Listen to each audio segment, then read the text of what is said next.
C'est-à-dire, on commence, c'est tout. On va découvrir la Torah d'aujourd'hui. On va découvrir ce qu'il y a aujourd'hui à découvrir. C'est comme ça, Rabbi Nachman. Comme ça, Rabbi Nachman. Il n'y a pas quelqu'un ici, je sais. Tu sais rien du tout. Tu sais rien. Tu sais que tu sais rien, c'est tout. Voilà, et tous les jours, tu commences. Tu essaies d'apprendre quelque chose, tu essaies de te connecter, tu essaies de... Mais Rabbi Nathan, il a lutté toute sa vie pour ça. Il aurait ouvert la bouche, il aurait dit, c'est moi le rabbi de Breslev. Toute la marloquette, tout ce qu'il y a eu comme opposition, qui voulait le tuer et tout, ils auraient tout arrêté. C'est normal, il aurait tout terminé. Du moment où il aurait dit, je suis le rabbi, ça y est, il aurait tout terminé. Le Inyan de Rabbi Nachman, il serait terminé. Parce que, en fait, Rabbi Nachman, il a dit, s'il n'y avait pas Rabbi Nathan, il ne serait rien resté de moi. Donc maintenant, ça veut dire que maintenant, tout le Inyan de Rabbi Nachman, il dépendait de Rabbi Nathan. Mais il dépendait de Rabbi Nathan en tant qu'élève. Est-ce qu'il va être un élève ou pas? Si maintenant, il joue le Rav, alors ça y est, c'est terminé. Il ne reste plus rien du tout. Si maintenant, au lieu d'être un élève, il se présente comme étant, lui, la tête pensante, lui, voilà ce qu'il dit, voilà ses opinions, il n'a pas d'opinion.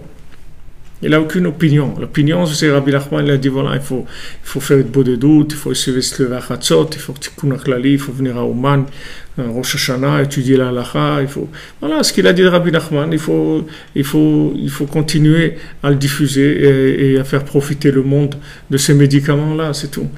Mais si maintenant, on veut que dans le médicament, il y ait la présence du tzaddik, on est obligé de l'attribuer au tzaddik. Si on présente comme étant quelque chose qui a été découvert par la personne, alors ça va donner autre chose complètement.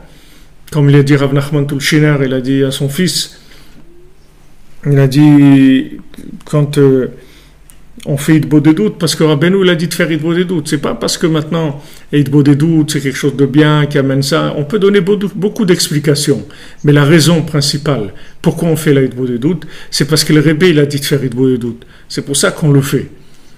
C'est pas le conseil, on le sépare pas du conseiller. Parce que si maintenant on sépare le conseil du conseiller, le conseil il n'a plus du tout la même intensité, il n'a plus la même force. Et Paro lui-même il s'est rendu compte de ça. Quand Yosef il est venu lui interpréter le rêve, il lui a dit maintenant voilà ce que tu vas faire, tu vas prendre des gens qui vont prendre la moisson pendant 7 ans, qui vont mettre la moisson de côté, etc. Et comme ça tu pourras passer les 7 années de famine. Alors Paro il a dit c'est toi qui vas le faire ça. Parce que Paro il a compris que ce conseil-là, en fait, c'était pas un conseil qui pouvait être séparé du conseiller. C'est-à-dire le conseil et le conseiller, c'était une seule chose. Et d'ailleurs, ceux qui ont voulu faire le conseil sans le conseiller, ça n'a pas marché. La moisson, elle a pourri. Même dans Breslev, c'est la même chose. Celui qui veut faire Breslev à sa sauce, à lui, ça ne va pas marcher, ça va se terminer. Parce qu'il n'y a pas le flux du tzaddik dedans. On ne peut pas prendre le conseil sans le conseiller. Il ne marche pas le conseil. Il peut marcher, mais de façon très très faible par rapport à ce qu'il va donner si jamais on le prend avec la connexion au conseiller. Donc tout ça, c'est-à-dire tout ce qu'il dit ici, c'est une étude qui est très profonde parce que si vous voulez il y a toujours un côté dans la Torah qui a une logique. Il y a une logique. Et il faut faire attention que même quand on fait dans la Torah des choses qui sont logiques, ça ne soit pas pour la logique qu'on les fait. Même dans le mitzvot Bnei Noach, quand Hachem il dit voilà, de ne pas tuer ou d'instaurer des tribunaux, bien qu'il y a une logique, une explication en ça. Mais il faut faire attention que l'explication logique, ce ne soit pas ça la raison pour laquelle on le fait. On le fait parce que Hachem, il a dit de faire ça. Maintenant, après, il y a une logique, alors ça c'est autre chose. Donc comme je vous ai dit hier, c'est-à-dire Adam Arishon, Hachem lui a dit, regarde, si tu manges de l'arbre de la connaissance du bien et du mal, tu vas mourir.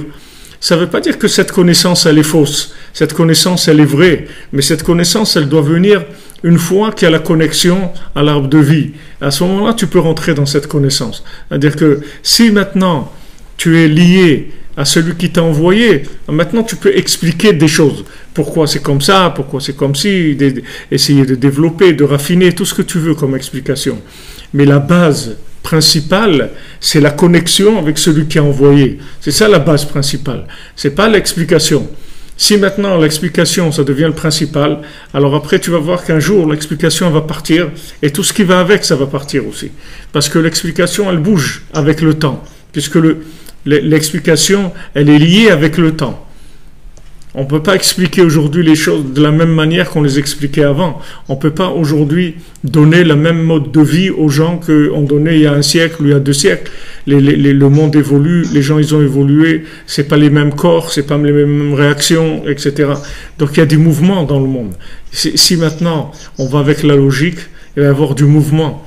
Donc ce mouvement, on est obligé de le suivre, mais seulement il faut que ce mouvement il soit attaché à Echad tout le temps. C'est ça le principal. Donc maintenant, même par rapport au tzaddik, c'est-à-dire les conseils du tzaddik, on les applique parce que le tzaddik, il a dit de faire ça. Donc c'est pour ça qu'on le fait. Parce qu'on a confiance en lui et on sait qu'il nous a dit de faire ça parce que c'est ça qui va nous réparer, qui va nous permettre d'arriver là où on doit arriver.